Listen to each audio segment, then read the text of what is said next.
Aliás, eu acho inclusive um equívoco partir de certezas. Eu acho que as pessoas que procuram isso, no fundo, estão procurando zona de conforto. E se você tem certeza de tudo que vai acontecer, para que precisa de você? E o autoconhecimento se tornou todo o diferencial da minha vida. Eu costumo afirmar, quando alguém me pergunta o que é felicidade, minha resposta é: felicidade é autoconhecimento. Então, uma sociedade que a princípio parece também um casamento, ela não é para a vida inteira. Ela não é para até que a morte nos separe. Ela é enquanto funciona. E eu estava perdido por quê? Porque me faltavam modelos, me faltavam mentores, me faltavam pessoas que podiam me inspirar, pessoas que pudessem me ensinar.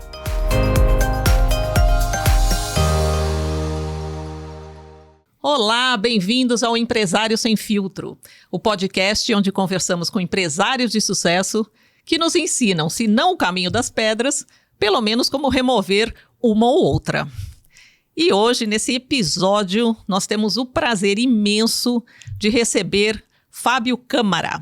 O Fábio é um consultor de muito sucesso, tem mais de 1.500 funcionários no mundo. Para mim, é uma honra falar sobre consultoria, até porque é a minha própria área. A gente sempre trouxe consultores, falando de tópicos específicos, de assuntos específicos, mas a gente nunca discutiu consultoria como um setor. Então é isso que a gente vai fazer aqui hoje. Então, Fábio, muito obrigada, um prazer enorme tê-lo aqui comigo hoje. E antes da gente começar, me conta um pouquinho sobre o Fábio, pessoa, por trás do empresário, os seus gostos, os seus valores, família. Dá uns spoilers aí pra gente. Ilze, eu super agradeço o convite, estou muito feliz de estar aqui e espero corresponder à expectativa de todo mundo que vai nos ouvir. Eu fiquei agora com essa coisa de tirar as pedras, E estou pensando o que eu vou falar que vai fazer isso. Mas contando um pouquinho sobre o Fábio, eu não tenho exatamente uma história muito romântica, mas uma história genuinamente brasileira. Eu nasci numa família desorganizada, muito pobre. Tive ali dificuldades para estudar, faltaram modelos e coisas do tipo. E eu consegui ficar me reinventando, procurando novos modelos, até eu acertar em alguns pontos e a minha vida começar a deslanchar. A gente pode falar sobre isso em detalhes, se vocês me perguntam que você entender que faz sentido, mas o ponto todo é que no Brasil faltam modelos empresariais. Se você quer estudar, se você quer se inspirar em alguém, se inspirar em quem? Só quem chama atenção no Brasil são os atletas, são os cantores, são os jogadores de futebol, são os políticos. Ninguém fala dos empresários. Então, como é que você consegue nascer num seio que não tem ali muitas oportunidades e aspirar a alguma coisa melhor? Só ganhando na Mega Sena? Poxa, a gente quer reverter isso, sabe? E é por isso que eu tô aqui. Então, você pegou o ponto-chave aqui, Fábio. Então, você é a pessoa certa para estar aqui hoje. Por isso que realmente a gente tem muito que conversar. Começando um pouquinho pela tua história. O seu background é TI, Tecnologia, é isso? Sim, isso mesmo. Fui programador de computadores por muito tempo. Por uns 20 anos, mais ou menos. Ah, interessante. Então, assim, você começou na tecnologia e em algum momento você falou, eu vou ser consultor. Como é que foi essa transição? Bom, não caiu uma maçã na minha cabeça, Não são assim que as ideias acontecem, mas foi uma conjunção de oportunidades e atenção a essas janelas de oportunidade que foram me mostrando que eu precisava escalar. E o primeiro pensamento que eu tinha era, poxa, se eu ganho somente aquilo que eu posso produzir com as minhas horas, eu tenho um teto. E esse teto não é muito alto. E eu já estava meio que batendo com a cabeça no teto. Então, foi um pensamento dizendo, o que eu faço para escalar a capacidade do meu capital intelectual e isso me trazer melhores resultados? Isso eu acho que é uma questão, inclusive, na consultoria, que se discute muito, Quer dizer, na hora em que se você entra num projeto e se dedica intensamente a ele, muitas vezes você vai consumir aí um número de horas, uma dedicação muito grande e você não sai do projeto, Você não consegue realmente abraçar outros tantos. E o que acontece também a rebote é que você não consegue, inclusive, construir novos projetos, né? Fazer todo o relacionamento que a gente sabe que é tão importante nessa área. Essa questão de estabelecer uma metodologia, ela surgiu como? Porque, em princípio, a metodologia ou é alguma coisa existente que você vai trabalhar, né, que você vai oferecer, você aprende essa metodologia e vai oferecer, ou é uma coisa que você desenvolve nos teus anos de prática. O que veio primeiro? Olha, hoje, né, depois de tantos anos de estrada, eu tenho uma melhor consciência para explicar para vocês. Mas na época isso foi simplesmente acontecendo ali, talvez inconscientemente. Eu entendo que 33% do que eu vou fazer é intuição. E eu estou bem à vontade para conversar com vocês sobre intuição. Outros 33% é experimentação, porque eu não parto de nenhuma certeza. Aliás, eu acho inclusive um equívoco partir de certezas. Eu acho que as pessoas que procuram isso, no fundo, estão procurando zona de conforto. E se você tem certeza de tudo que vai acontecer, para que precisa de você? E por último, os últimos 34%, para não ficar uma dízima periódica, eu sou meio nerd, né? É uma priorização assim disciplinada. Então eu montava ali, intuía uma ideia, eu instrumentava como é que eu ia experimentar essa ideia e eu trazia uma prioridade muito fiel a essa ideia, até que eu concluísse se estava certo ou se eu precisava pivotar, se eu precisava fazer algum ajuste nisso. Então, foi essa a base da construção das coisas que eu fui experimentando e as que deram certo a gente continuou. Você sabe que você tem um approach bem interessante, eu vou falar um pouco disso. Eu vou até... ia fazer isso no final, mas não vai ter jeito. Gente, olha que coisa chique. O pessoal que a gente traz aqui não é fraco. Dá uma olhadinha no livro de Fábio Câmara, Mentor Empreendedor. A gente vai conversar como você chegou a isso, mas isso que você acabou de falar tem um ponto muito interessante, que é inclusive uma das coisas que me chamou a atenção no seu livro. Existe um lado humanista muito forte, não o lado filosófico disso, mas você fala muito sobre pessoas. E, sinceramente, principalmente, né, eu tenho um bias aqui já que você vem de uma base tecnológica, a gente imagina uma coisa um pouco mais cartesiana, né, um pouco mais estruturada. E eu não vi formatações ou metodologias ou técnicas que você ensinaria a consultores. O que você fala aqui, basicamente, é de pessoas, de liderança e das tuas experiências. Corrija-me se eu estiver errada. Mas, como é isso? Assim, você entende que, dentro dessa tríade aí que você nos ofereceu, existe uma questão muito de gente, né? E pouco de metodologia. É isso? É assim que você olha para o mundo, não?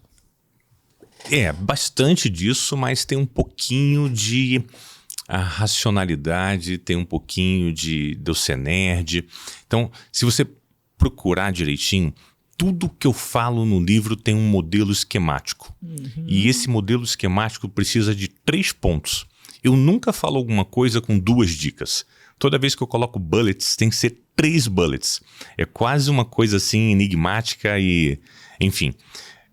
Agora, tem um ponto que efetivamente faz toda a diferença, que é o ser humano. E eu fui curiosamente aprofundando por uma coisa muito fiel e egoísta, talvez, que era a vontade de me conhecer, a vontade de me descobrir. E o autoconhecimento se tornou todo o diferencial da minha vida.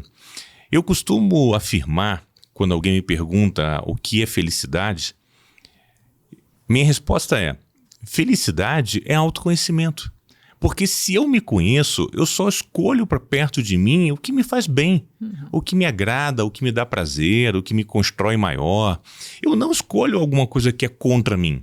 Só que eu preciso me conhecer profundamente para que eu faça essas escolhas.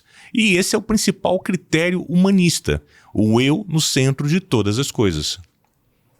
Não, eu vou dizer que assim... Eu não posso ser pega de surpresa porque eu tive a oportunidade de ler o seu livro. Ainda não na totalidade, mas vou chegar lá, virou quase uma bíblia. Mas eu acho fascinante você ver uma pessoa, de novo, do segmento de consultoria, principalmente com um background tão técnico, ter uma visão tão clara, né, sobre essa questão do autoconhecimento. Então, a gente vai conversar um pouquinho mais disso. De novo, né, dentro do livro tem um momento ali em que você menciona que você consultou a numerologia para discutir o teu nome, é isso? Essa história é mágica, eu tenho muito prazer em contar para você, mas eu já antecipo para todos os nossos ouvintes. Eu não tenho o contato do argentino que eu vou descrever agora. Porque a última vez que eu contei essa história, todo mundo me mandou qual é o contato dele, qual é o contato dele. Não, mas aqui é sem filtro, tem que contar. Mas eu honestamente eu não tenho. O que aconteceu, né? Com 25 anos, através de algumas situações ali que eu me envolvi, com ingenuidade, enfim, com questões muito pessoais, eu tive um episódio de falência. E foi uma falência assim muito dura, sabe? Eu era muito inexperiente em vários aspectos e a conta que eu fiz na época foi que eu devia 100 vezes a minha capacidade de geração de renda bruta mensal. Não era nem o que sobrava, era o que eu ganhava no total. Era quase uma dívida impagável, né? E aí eu pedi para uma paquera lá que eu tinha na época que ela me emprestasse a casa de praia dela durante a semana, que era um período que ninguém usava, enfim, para que eu pudesse refletir um pouco, sabe? Hoje nós diríamos que eu tirei uma semana sabática, mas na época não tinha esses nomes bonitos. E indo para essa praia, fui à ilha de Itaparica, perto de Salvador, eu fiquei lá sem dinheiro nenhum. Eu fiquei me alimentando das sobras do que os pescadores não vendiam, ou de cabeça de peixe, ou coisas assim. Numa situação muito difícil, mas tinha pelo menos casa e água, né? E eu, ficando na praia ali, esperando o tempo passar, refletindo sobre tudo que estava acontecendo, se aproxima de mim um argentino, hippie, tentando me vender mapa astral. E eu conversei com ele, porque eu não tinha com quem conversar, e fiquei falando pra ele, olha, bacana, tal, mas eu não tenho dinheiro, eu não vou contratar seu mapa astral. Eu tô com uma dívida enorme, eu não tenho como te pagar. E tal, e aí naquela conversa de vai e vem, ele de repente do nada sacou assim, poxa, então eu vou fazer a numerologia do seu nome. Aí eu disse pra ele, olha, tá muito claro pra você que eu não tenho dinheiro, não espere que eu te dê uma gorjeta no final, alguma coisa do tipo, eu não tenho. Não se preocupa com isso. Um dia você vai me agradecer. Então tá bom. E aí ele fez a numerologia, fez uma anamnese, né? Algumas perguntas, tal, fez umas contas. Aí ele virou pra mim e falou assim, tá mal, hein? Tá mal. Ele disse, olha só. Um conselho grátis e ainda negativo. Descobriu o Brasil, né? Eu tava no fundo do poço. Claro. Eu não tinha mais como me afundar mais, né? E aí ele disse, olha, vamos fazer uma troca aqui. O seu nome é Fábio Câmara, com E. Vamos botar Fábio Câmara com A. E isso vai iluminar, vai abrir seus caminhos. Isso vai ser uma nova forma de você entender o mundo. Bom, eu até hoje não sei se eu acredito ou se eu precisava disso. Porque como eu estava no fundo do poço, qualquer coisa era uma alavanca para eu tentar sair dali. E essa foi a alavanca. Então, desde então, eu me identifico como Fábio Câmara, é um nome artístico, eu não alterei os meus documentos. Você não mudou oficialmente. Dá Esse um é trabalho danado mudar os documentos, é uma confusão. Eu achei que era um desperdício de energia. E as confusões que acontecem não são grandes, porque como é uma letra, as pessoas compram às vezes passagem de avião para mim. Aí o cara olha meu documento, olha lá e diz, digitaram errado aqui uma letra. E não é um problema, eu embarco assim mesmo. Eu chego no hotel, a mesma coisa, e eu embarco assim mesmo. Então, o problema foi se mudasse muito o nome, né? Que aí eu teria que estar sempre avisando as pessoas na hora dos tickets e das reservas de hotel. Não, essa é uma das conversas mais interessantes que a gente já teve aqui, Fábio. Eu tenho que admitir. Né? Essa é interessantíssima. Porque primeiro você tem, então, a sua pessoa física, um nome, a sua pessoa jurídica, outra, e estamos falando da mesma pessoa, que é o Fábio. E aí, cada um escolhe, pode ser Câmara ou Câmara. Mas... Não, câmera dá azar. Dá azar, é verdade, é verdade. Não Então, chama câmera, não. a gente vai deixar aqui uma dica para as pessoas, se tiver num momento difícil, vale fazer planejamento estratégico, vale buscar alternativas, ou talvez essa pessoa que a gente vai ter que descobrir quem é, aonde foi parar esse argentino, porque agora até eu quero fazer do meu nome. Mas fascinante, Fábio, essa foi excelente. Mas então vamos um pouco nessa linha, né, dessa transição toda. Vamos dizer que aquele foi um momento, um turning point, aí um momento de virada. E o que aconteceu depois? Como é que você superou essa dívida? Para onde você foi nesse processo? A Disneylândia não é exatamente o que acontece no Brasil, principalmente, né? Então eu não tinha acesso a capital, eu estava com o nome sujo. E aí a história é muito diferente, tá? Primeira parte da história é que eu consegui fazer uma reflexão muito profunda e muito difícil. Foi naquele momento que eu cheguei à conclusão que todos os modelos que eu tinha não me serviam. Então eu apenas comecei a olhar assim, poxa, o meu pai. Meu pai é um exemplo para mim? Não, meu pai é um anti-exemplo. Minha mãe é um exemplo para mim? Não, minha mãe é um anti-exemplo. Meu principal amigo, o que ele é? Poxa, ele é motorista de peru escolar. É isso que eu quero ser? Não, não é isso que eu quero ser. Então eu olhei em volta e eu disse, eu estou cercado de modelos que são inadequados para os meus sonhos, para as minhas ambições. E tem um descompasso aqui que sempre vai dar errado. Então a primeira coisa que eu preciso fazer é trocar totalmente os modelos. Só que aí eu voltei, né, da ilha e conversei lá com a minha paquera, né, e disse para ela, olha, eu preciso de um computador, eu preciso de 6 meses estudando, eu preciso de uma moradia e eu prometo para você que depois dos 6 meses eu já vou estar trabalhando, eu vou estar ganhando dinheiro e eu vou te pagar todas essas coisas que você está me ajudando. E ela virou para mim e disse, Fábio, eu acredito que você vai conseguir. Só que, na sua proposta, eu só topo se a gente se casar. Eu não vou conviver com uma pessoa 6 meses dentro da minha casa e vivendo às minhas custas se a gente não tem um relacionamento formal. Eu não confere isso para mim. Olha, falando de proposta, de parceria e de sociedade, essa foi uma das mais assertivas que eu já escutei. E deu certo a proposta dela? Deu, eu casei, eu não tinha saída, né? Eu casei porque eu não tinha saída. Faltava um pouco assim, de sentimento, né? Mas eu consegui lidar bem com isso, a gente conseguiu conviver bem. Eu tive um problema depois. Porque aconteceu exatamente o que eu falei que ia acontecer. Olha, vão ser 6 meses estudando afinco, me preparando para voltar para o mercado, e depois disso eu vou conseguir fazer as coisas.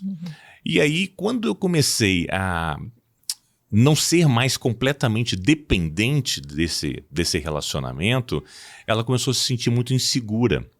E aí foi que nossa relação começou a ficar difícil.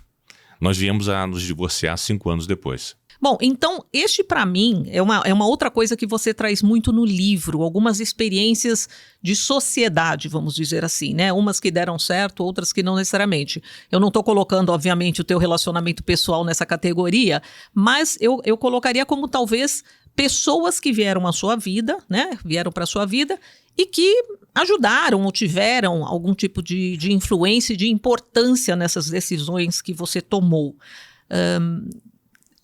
Alguma outra experiência de sociedade ou de crise societária que você passou que valha trazer aqui para a nossa conversa?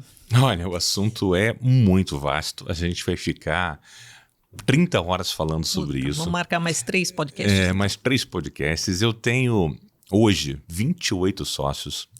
Então, eu preciso saber e ter ali uma habilidade muito diferenciada para isso. Mas o ponto todo para mim, ele vem de uma questão dogmática, que também envolve o casamento, né? Quando a gente se casa e quando a gente faz esse contrato de casamento, se repete a frase até que a morte nos separe. E eu questiono muito essa frase, porque deveria ser enquanto funcione. Então, uma sociedade que a princípio parece também um casamento, ela não é para a vida inteira, ela não é para até que a morte nos separe, ela é enquanto funciona. E funciona principalmente no início, funciona muito bem no meio, depois chega uma hora que não funciona mais, e aí é mais saudável para ambas as partes partirem para novos caminhos. Então, é isso que eu trago muito com os meus sócios. E sabendo, né, com a experiência prática de tudo isso que aconteceu, o que eu faço hoje? Eu tomo muito cuidado para não misturar relações profissionais com relações pessoais. Meus sócios vão lá em casa uma vez por ano, talvez. Talvez uma vez por ano. Eu vou na casa deles uma vez a cada 3 anos, talvez. E a gente é muito profissional, a gente é amigo, a gente é próximo, mas sempre com um foco em dizer como é que a gente ganha mais juntos, como é que a gente cresce mais juntos, como é que a gente faz mais coisas. Mas porque não é uma misturando. parceria de negócios e não uma parceria pessoal. É isso que você quer dizer. Exatamente esse é o Isso ponto. está muito claro para as partes e todo mundo, isso funciona bem. Você acha que isso é uma maneira de minimizar possíveis crises societárias? Não. Sim, essa é uma maneira muito eficaz de minimizar, principalmente as situações mais infantilistas da relação. Então, de dizer, olha, eu fui super importante na sua vida, olha, eu trouxe as coisas até aqui. Então, eu repito com muita constância, antes da gente entrar em crise, olha só, o passado te credencia, te trouxe até aqui, mas isso é válido até certo ponto. Você vale mais pelo que você ainda vai fazer, você ainda vale mais pelo futuro do que pelo que já fez. É como se fosse abrir ações na bolsa, né? Você vem ali apresentando bons resultados, aí você diz, agora eu vou abrir um IPO, vou fazer uma oferta pública de capital. Só que as pessoas vão comprar as suas ações não simplesmente pelo fato de você ter trazido bons resultados até aqui, é pelas promessas de futuro que você está fazendo. É o valuation do seu sócio. Exatamente. Então é esse o ponto que a gente está sempre conversando. E aí, como eu converso sobre isso nos momentos de paz, nos momentos de desencontros e conflitos, isso já está na mesa. Claro. Você consegue usar disso de uma maneira um pouco mais clara, né? Perfeitamente. Entendi. Muito interessante. E um outro tema que você traz muito à tona é a questão da liderança. Você se considera um bom líder? Se sim, por quê? Olha, eu me esforço todos os dias para isso, tá? Eu estudo, eu vou além do lugar comum, eu tenho definições de lideranças que você não encontra no Google, porque é o assunto que faz toda a diferença. De certa forma, hoje eu lidero 1.700 pessoas. Entre pessoas no Brasil, pessoas fora do Brasil, pessoas que sequer falam a minha língua, que sequer entendem a cultura que a gente tem no Brasil. E a manutenção, né, a continuidade dessa construção é por causa de um foco muito disciplinado, uma prioridade máxima para qualquer aspecto de gestão e liderança. Então eu trago isso assim quase que religiosamente. E o que para você define um bom líder? Líder é aquele que dá função a todas as coisas. Tudo que está próximo a mim tem função, tem um porquê de existir. E se não tem função, isso vira uma sabotagem, isso vira um motim. Então, é um cuidado muito grande de todas as pessoas que estão acerca de você se sentirem úteis, se sentirem funcionais, se sentirem valorizadas. A expressão líder, tá? Ela nasce nas épocas vikings. E ela representava, né? Ela explicava um cargo, tá? Que era um cargo que liderava a nau, a pequena embarcação que eles faziam ali, as pilhagens, e eles tinham uma certa regra, sabe? Que era o seguinte: quem vai entrar dentro da nau para fazer o que a gente tem que fazer? Bom, se você tem filhos pequenos, você não entra. Se você está doente, você não entra. E outras coisas mais. Então, no final, o líder sabia qual era o time que ele dispunha em mãos para fazer aquele projeto somente quando ele levantava a âncora. Ele podia ter ali uma informação ou outra privilegiada que desse para ele uma ideia de qual seria o time? Podia, mas na prática Ele só sabia qual era o time quando levantava a âncora. Então, qual é a primeira coisa que o líder precisava fazer? E muito rapidamente, dar função de valor para todos os seus liderados. E se ele não fizesse isso, uma pessoa se sentia desmerecida, desconsiderada, começava a apodrecer outras pessoas, e isso virava um motim e o líder morria. Menina, então assim, o assessment foi criado com os vikings. Com os vikings. Bom saber. É, bem antigo, hein? Que legal. E como é que você constrói isso? Porque, obviamente, hoje você está com 1.700 funcionários, é isso? Isso aí. E você está com escritórios em quantos países? Vamos lá, eu tenho que falar, senão eu esqueço algum. Nós começamos em Portugal há 3 anos atrás. Em Portugal temos 2 escritórios, em Oeiras, que é muito perto de Lisboa, e em Leiria. Nossa, adoro Leiria. Depois nós abrimos em Londres. Ultimamente a gente abriu em Roterdã, na Holanda. A gente abriu em Bruxelas, na Bélgica. E a gente abriu em Dubai, nos Emirados Árabes. Então eu contei na mão, são 5, né? Deu certo a contagem? Eu já me perdi. E como é que você coordena tudo isso? Assim? Então eu estou imaginando, falando um pouco de liderança, você tem os líderes corretos em cada um deles. Essas pessoas são seus sócios, é isso? Sim. Principalmente as pessoas que lideram práticas, lideram unidades de negócio, lideram segmentos de mercado. Essas pessoas eu quero que sejam sócias. Entendi. Porque isso traz uma outra responsabilização para tudo aquilo que a gente está construindo e é também uma recompensa de mérito, claro, de muito mérito daquele indivíduo que está construindo junto comigo. Mas são pessoas que acompanharam a tua jornada aqui no Brasil e que acabam assumindo essas posições ou você busca talentos locais para suprir essa necessidade? Se eu fizesse esse primeiro procedimento que você citou, nós estaríamos muito limitados. Né? Eu conheço muitas pessoas, até conheço, mas não o suficiente para o tamanho da vontade que eu tenho de crescer. É aí que vem a intuição. Então, a janela de oportunidade aparece, tem ali alguma coisa que se configura real, aqui e agora, e com base nisso eu valido um líder e a gente inicia o negócio. Então, por exemplo, se tem uma pessoa num país que você ainda não tem uma estrutura e te convida a ir para uma possível parceria dentro do método, dentro da estrutura que você já tem, você transfere essa tecnologia, essa inteligência, vamos chamar assim, e ela se torna um sócio, um parceiro que vai desenvolver o negócio localmente. É meio esse o modelo? Vamos falar nu e cru? Posso falar nu e cru aqui? Por favor, é sem filtro aqui, gente. Sem filtro. Vamos lá. Então, olha só, pessoal. A vida real. A vida real de uma companhia, a vida real de um negócio, ela é baseada em 2 C.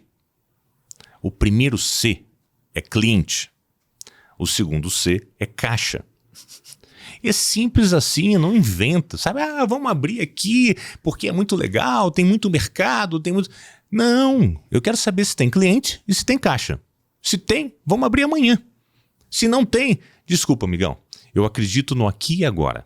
Eu não tomo decisões baseadas no futuro. Eu tomo decisões baseadas em aqui e agora. Isso se chama filosofia existencialista. E é uma das filosofias que são meus princípios. Que você segue. Isso é uma coisa que eu ia te perguntar, assim... Em quem você se inspira, se você pudesse dizer que existe uma figura? Tá. Eu posso citar as 4 filosofias que eu sigo? Por favor. É que eu sou um religioso, assim, muito convicto, né, e fiel a essas filosofias. A primeira filosofia é a filosofia humanista. A filosofia humanista fala sobre o eu como o centro do universo. Então, tudo que acontece comigo é porque eu permito, é porque eu sou o responsável. Não tem essa coisa de eu sou metade culpado, metade vítima. Não, eu sou 100% culpado. E eu não quero ser nada vítima. Então, essa é a primeira, assim, que as pessoas inclusive confundem, né? Quando falam de filosofia humanista, acham que é caridade, acham que é... Não é nada disso. A segunda é a filosofia existencialista. que traz esse conceito de que não existe passado, não existe futuro, você precisa ver o que é real aqui e agora. E esse é o ponto. A terceira é a filosofia metafísica. E essa é mais assim, barato, sabe? Pessoal, eu não estou usando alucinógenos, eu estou bem, tá tudo tranquilo aqui, mas a filosofia metafísica fala sobre as reações organísmicas, fala sobre as intuições, fala sobre os sonhos que você tem de noite, que você precisa decifrar eles e coisas do tipo. Só para ilustrar, é muito comum na companhia e todas as pessoas próximas a mim estão acostumadas me trazerem ali uma situação, uma oportunidade ou um problema e eu responder assim: tá bom, entendi. Agora deixa eu sonhar com o assunto e amanhã de manhã eu te mando uma mensagem. E eu mando uma mensagem às 5h30 da manhã, que eu sonho tipicamente entre 4h30 e 5 horas e não consigo mais dormir, que eu fico com aquela coisa, né, dentro de mim, acordo e mando a mensagem para a pessoa.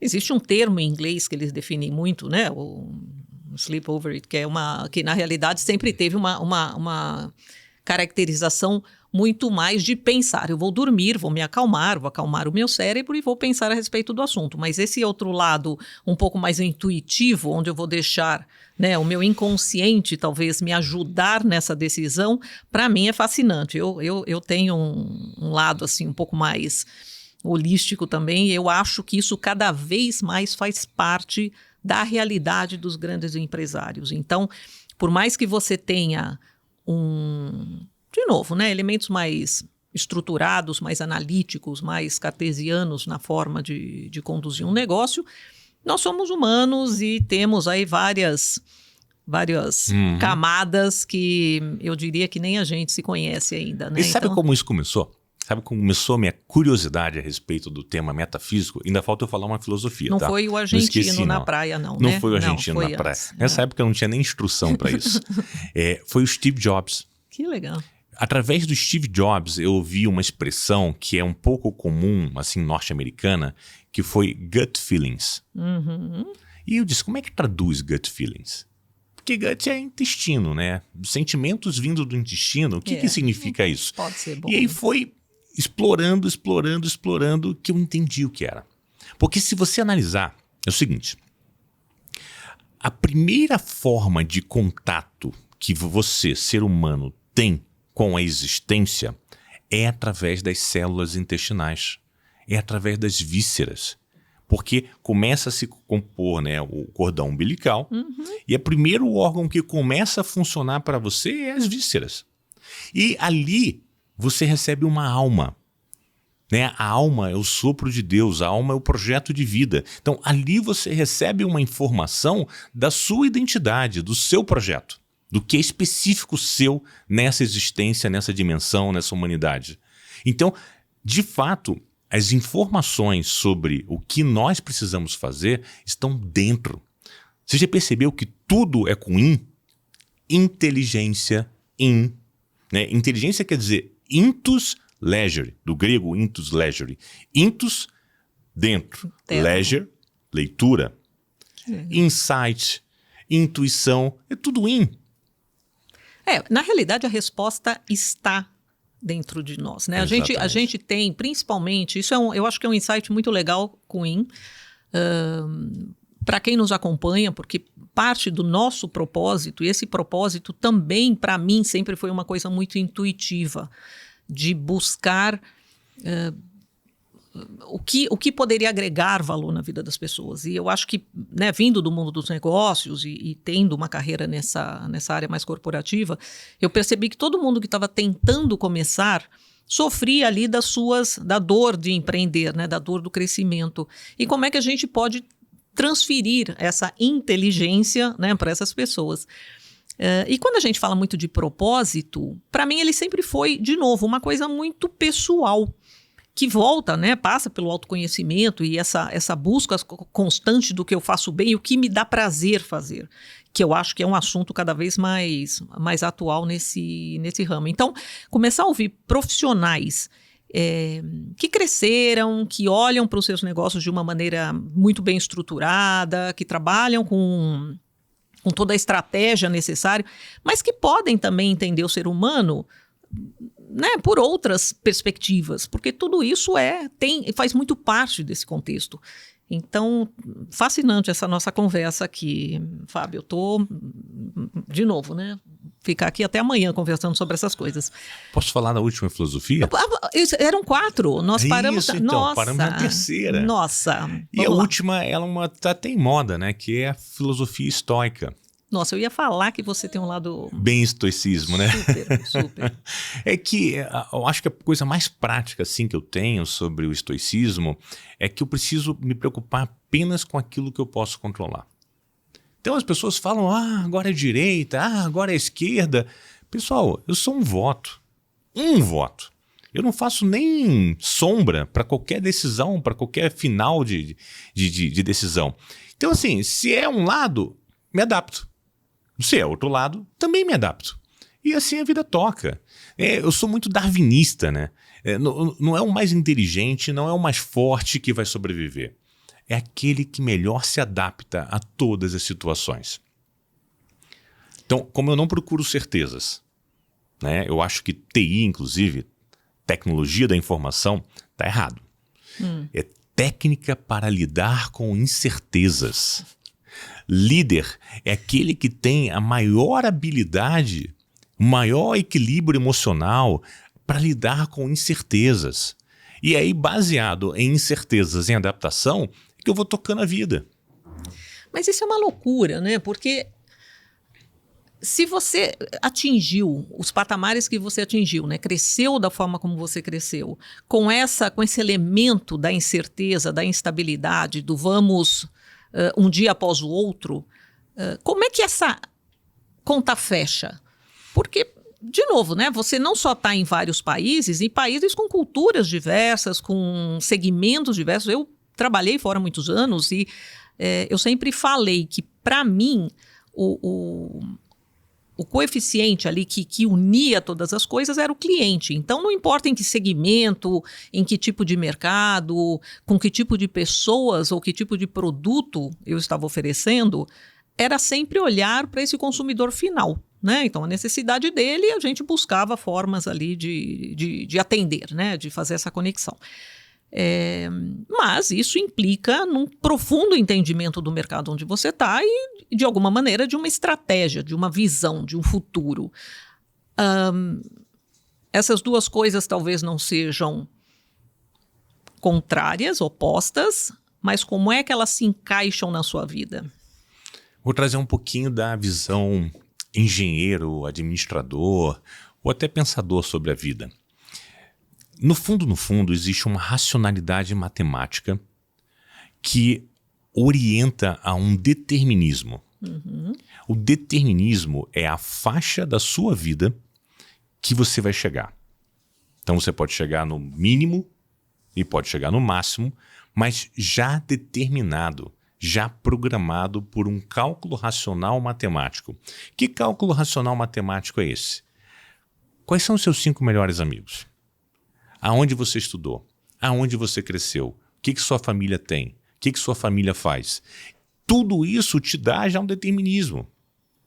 Então, por exemplo, se você pegar que até os 25 anos eu estava completamente perdido e vinha de estruturas que sequer eu sabia estudar, quem apostaria que eu estaria onde eu estou agora com toda essa base? É impossível. Nem eu mesmo apostaria em mim. Agora, se você consegue se propor a ultrapassar o determinismo, para que você consiga ultrapassar o determinismo, é necessário uma abertura. E que abertura é essa? A experimentação. É partir, sabe, de uma frase muito antiga, filosofal, que diz: só sei que eu nada sei. Quanto mais eu estudo, mais eu concluo que eu menos sei. E tudo isso, para mim, começou a fazer muito sentido quando eu comecei a analisar por que meu pai foi um falido e um gigantesco falido. Por que minha mãe é uma falida? Eu espero que ela não fique chateada me ouvindo, mas, de certa forma, ela precisava mudar uma série de coisas nela. Porque faltava essa coisa de você aprender, de você estudar. As pessoas... Meu pai se achava muito inteligente. Meu pai dizia que tinha um PhD da vida. Ele era, sabe, uma sumidade. O máximo que ele lia era notícia no jornal.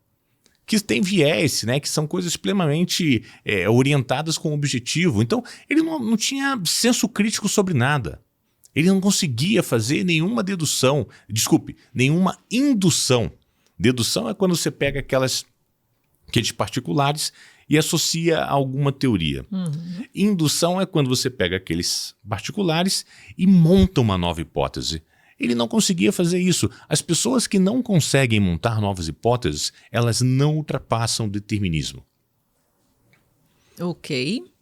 Mas você não acredita que para que essas novas hipóteses possam ser construídas, alguns critérios são necessários? Por exemplo, né, o conhecimento, a busca, a curiosidade. Então, você precisa das coisas para ter parâmetros. Você tem que parametrizar qualquer perspectiva, até que seja um julgamento sequer.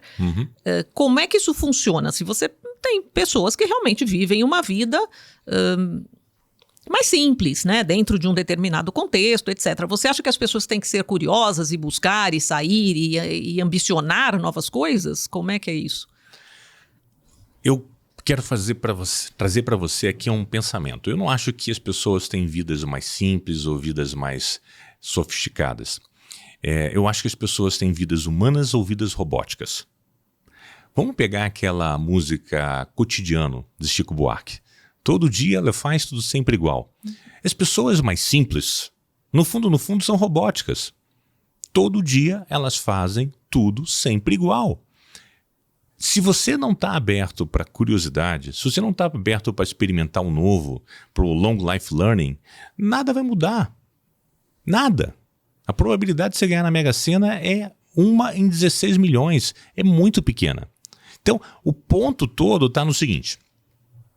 O que eu fiz hoje para mim?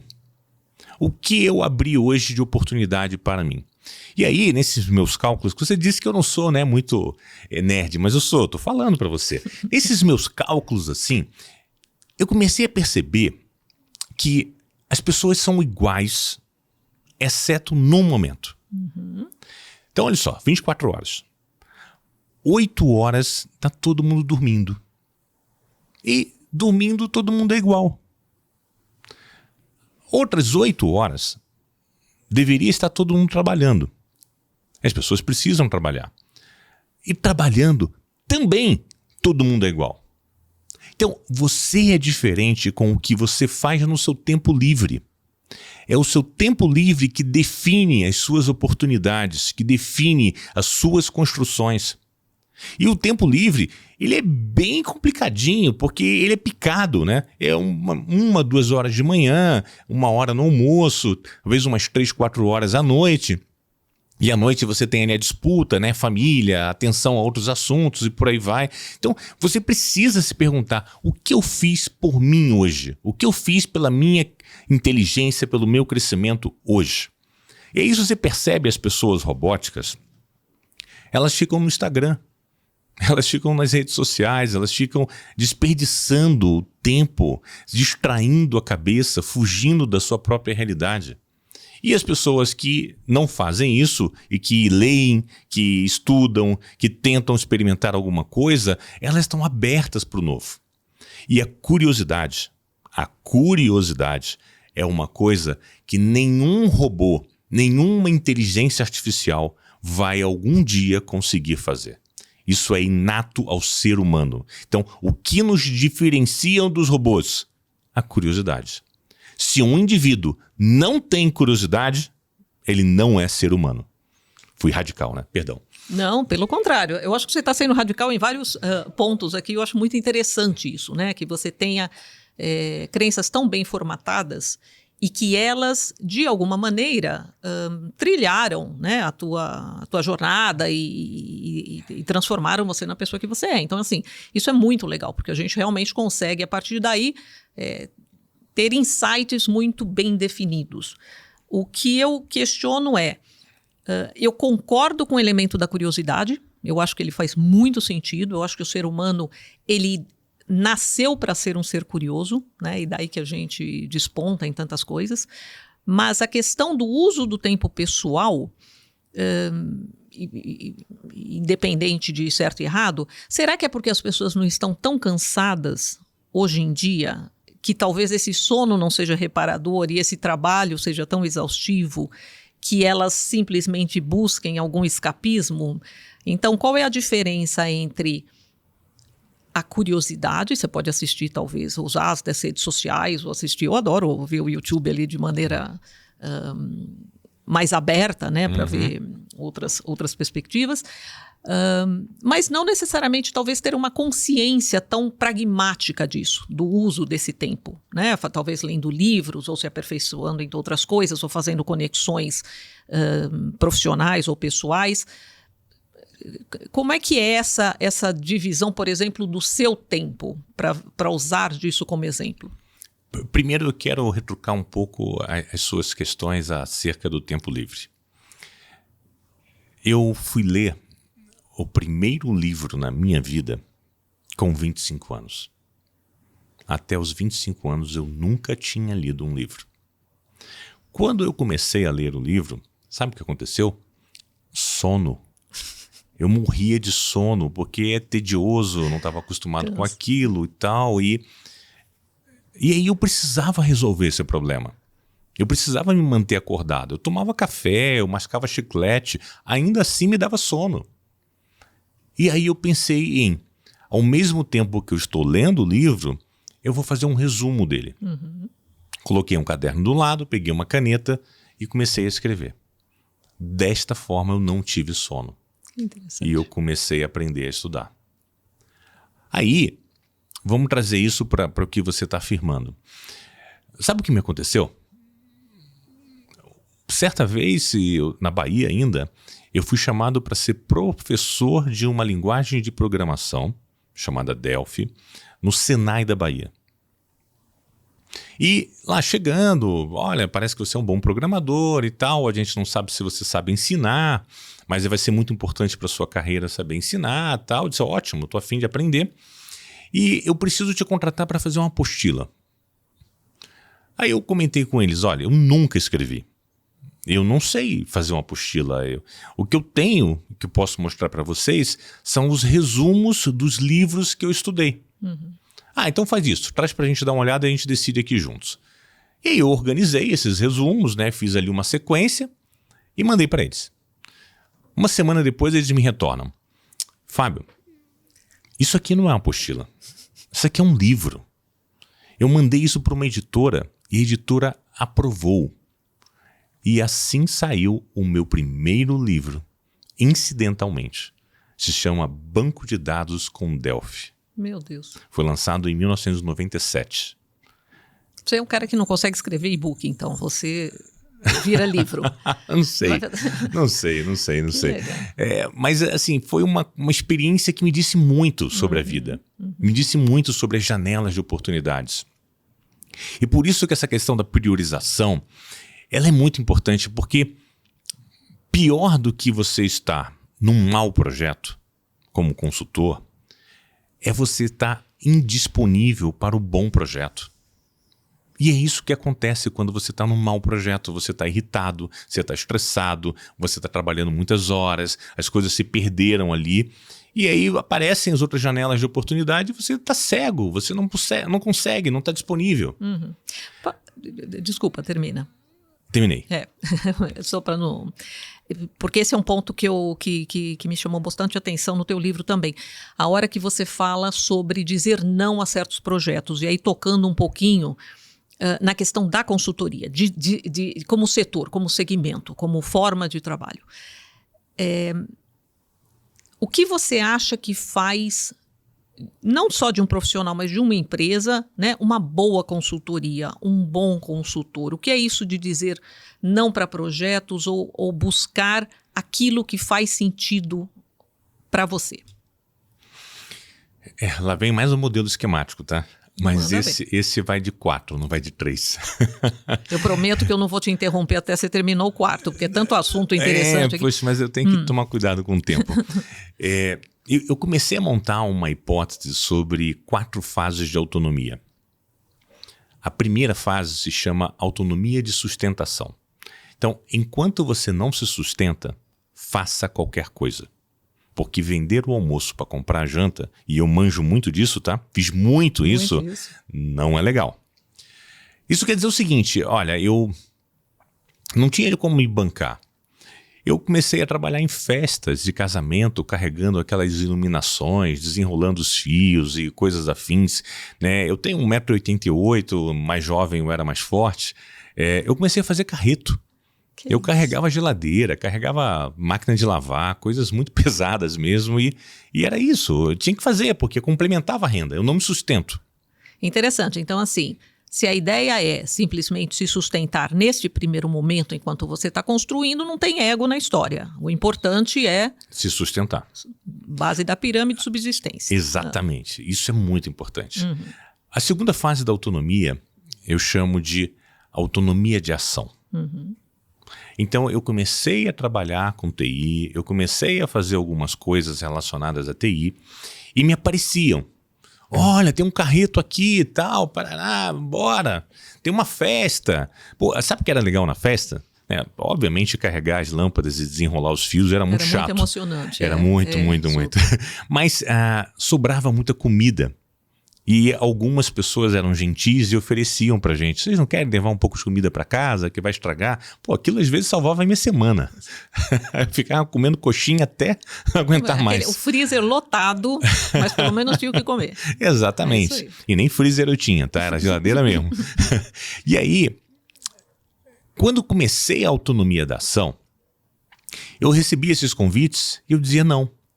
Por quê? Porque isso não reforça o meu core business. A partir de agora que eu já me sustento, que eu já tenho aqui o suficiente para não vender o almoço para comprar a janta, eu quero fazer coisas que reforcem meu core business. E eu escolhia apenas o que estava relacionado com TI. Se não estava relacionado com TI, eu não fazia. Perfeito. Então, num segundo momento, você consegue ser mais seletivo, você começa a buscar aquilo que faz sentido para você. Perfeito. Core business, tá? Core business. Negócio. Super importante a gente reforçar isso. Beleza. Core business. Okay. É aquilo que reforça a sua construção de imagem. Excelente. Até porque você tem um termo que você usa no seu livro, que é a pessoa core business. Isso. Então, legal. Daqui a pouco a gente chega lá. Opa. Se der tempo. Dá tempo. E a terceira fase da autonomia é o que eu chamo de autonomia de criatividade. É nesse momento, depois que você domina a ação, depois que você tem o seu core business bem estabelecido, que você pode se permitir a ser criativo e fazer investimentos em core business adjacentes, em outras coisas nada a ver. É só nesse momento. Muitos jovens se perdem porque eles sequer estão na autonomia de ação e começam a fazer investimentos diversos. E fazendo investimentos diversos, eles se perdem. Então, a hora de fazer investimentos é o momento que você diz, olha, eu sou o core business. A minha imagem é core business. Tudo que eu faço é core business. Agora eu posso fazer alguma coisa criativa. E a última fase da autonomia, eu acho que eu criei ela para a gente perseguir, né? É o que eu chamo de autonomia de liberdade. É um nirvana. Eu faço o que eu quero, a hora que eu quero e aproveita que eu tô calmo. Eu estou em qualquer lugar do país, eu estou em qualquer lugar, sabe?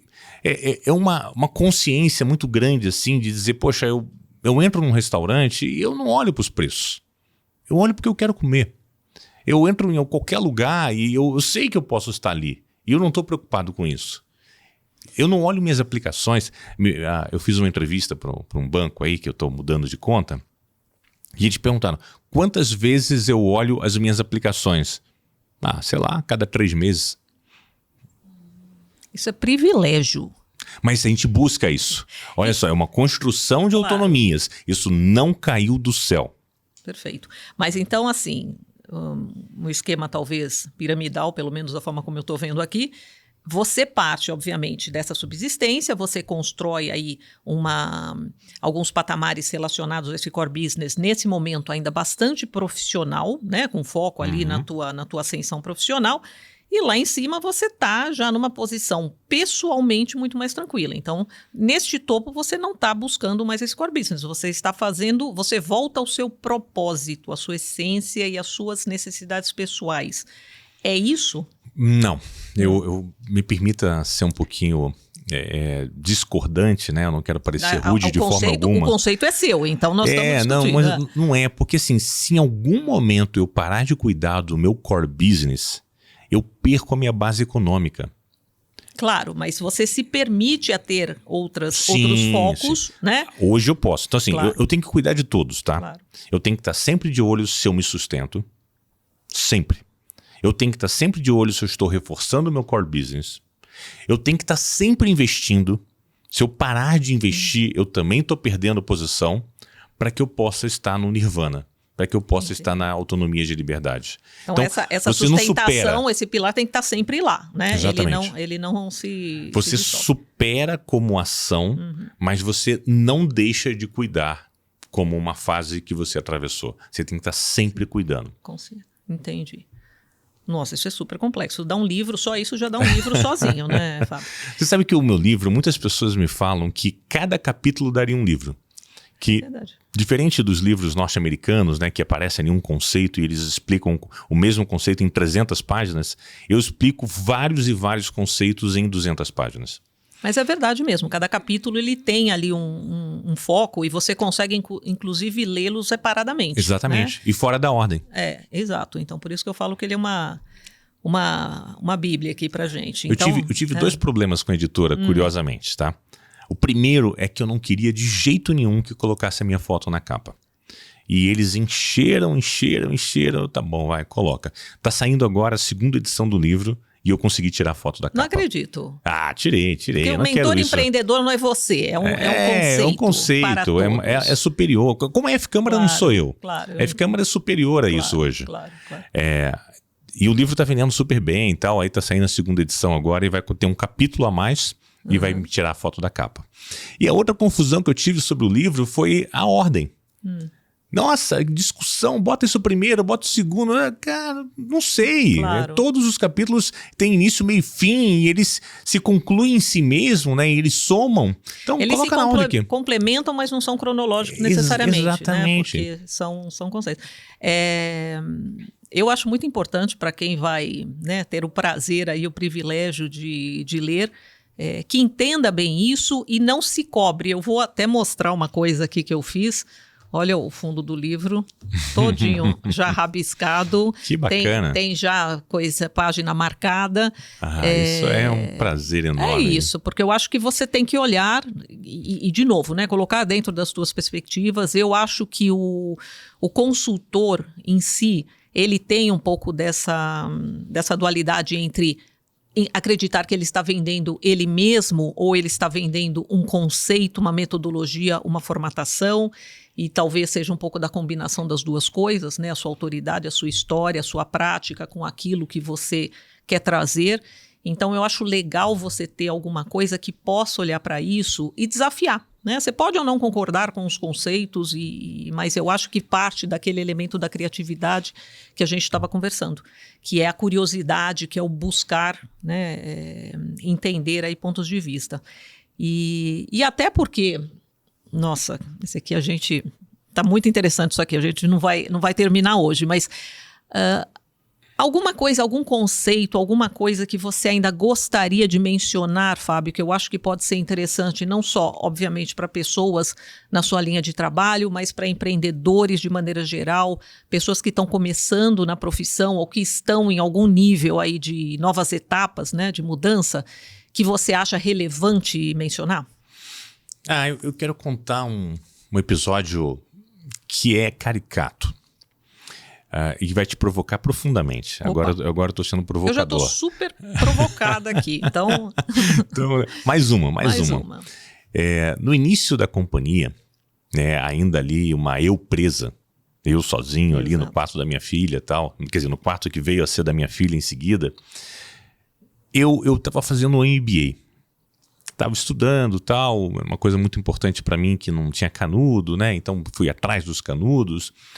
E no primeiro dia de aula lá, eu tive aula com um grande filósofo, cientista italiano, e ele me falou coisas incríveis que me marcaram bastante, e eu tive a sorte de pegar ele no corredor, na saída já da aula, e fazer uma pergunta para ele.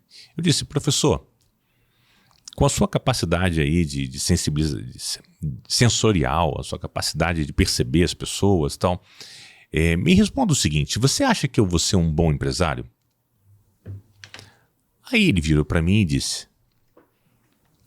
por acaso você só faz, só vende, só se envolve com aquilo que você acredita? Eu tava ali, resposta óbvia, né? Sim, claro, eu tenho que acreditar, senão eu não consigo vender e blá, blá, blá, blá. Aí ele olhou para mim e disse: você não vai ser um bom empresário, porque empresário vende sonhos. Empresário acredita em sonhos. Empresário constrói sonhos. Isso mudou minha vida. Eu acredito.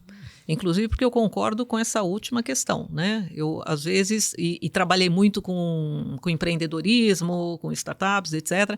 Eu sempre falei, é muito legal você ser um sonhador e você vender esses sonhos, mas o elemento da implementação algumas vezes falha. Então é importante que você siga esses passos, né? De você ter o sonho, mas entender como ele pode ser concretizado e mantido, né, dentro dessa linha que você fala aí, desse core business aí pela vida. Então, muito legal esse teu comentário. E para fechar, alguma frase final, alguma coisa aí que você queira deixar de legado, porque, né, o que não falta aqui, olha o tamanho do legado, mas o que você gostaria de deixar aí para nossa... Eu com 17 anos e meio, né, e com 25 anos, que foram as duas grandes crises que eu tive na minha vida, com 17 anos e meio, a minha mãe me colocou para fora de casa, tá? Eu fui, enfim, dormir onde desse para dormir. Eu tava muito perdido. Muito, muito, muito perdido. E eu tava perdido por quê? Porque me faltavam modelos. Me faltavam mentores, me faltavam pessoas que podiam me inspirar, pessoas que pudessem me ensinar. Então hoje, sabe, eu tenho vários mentores. Eu estou sempre procurando falar com eles e cuidando ali do que eu quero aprender com eles. Então eu quero trazer esse pensamento. O brasileiro, ele é muito solitário nas suas construções. Conversa mais, se inspira em pessoas, procura pessoas para se inspirar, fala com mentores. Enfim, isso é super importante para essa construção. Nossa, amei esse fechamento, Fábio. Eu acho que essa questão do mentor, né? Eu acho ela tão importante na vida de qualquer pessoa que está construindo uma carreira. Eu acho que isso fecha com chave de ouro aqui o nosso papo. Eu quero te agradecer imensamente. Você é uma fonte riquíssima de informação. E então, muito obrigada pela sinceridade, né? Por compartilhar aí as suas coisas sem filtro, que é realmente a essência do que a gente se propõe. Eu espero que todos tenham aprendido muito, tenham se desafiado, né, nessas percepções próprias, e recomendo, né, não só a leitura, como seguir o Fábio, porque com certeza ele pode colocar essas pulguinhas aí atrás da nossa orelha aí. Fábio, muito obrigada, muito sucesso para você e espero que você possa vir outras vezes. Vai ser com certeza um grande prazer. É só convidar. Eu estou bem feliz, fiquei com a sensação que a gente podia ficar muito mais tempo aqui, eu nem vi o tempo passar. E eu acho que a melhor forma assim, das pessoas me agradecerem, se eu estou de alguma forma contribuindo com alguma coisa para elas, é praticando, é experimentando, é fazendo. Então, eu não quero que alguém me mande uma mensagem dizendo, poxa, que legal, gosto de você. Não, eu quero que alguém me mande uma mensagem dizendo, eu fiz tal coisa que eu aprendi quando você falou, ou com o seu livro, e funcionou para mim. Funcionou. É isso que me agrada, é isso que me deixa feliz nessa jornada. Ótimo. Então, para quem está nos assistindo, pratique o que foi dito, deixe nos comentários e, acima de tudo, compartilhe, porque esse vídeo com certeza vai atingir aí muita gente e trazer muitos insights valiosos. E até o próximo episódio.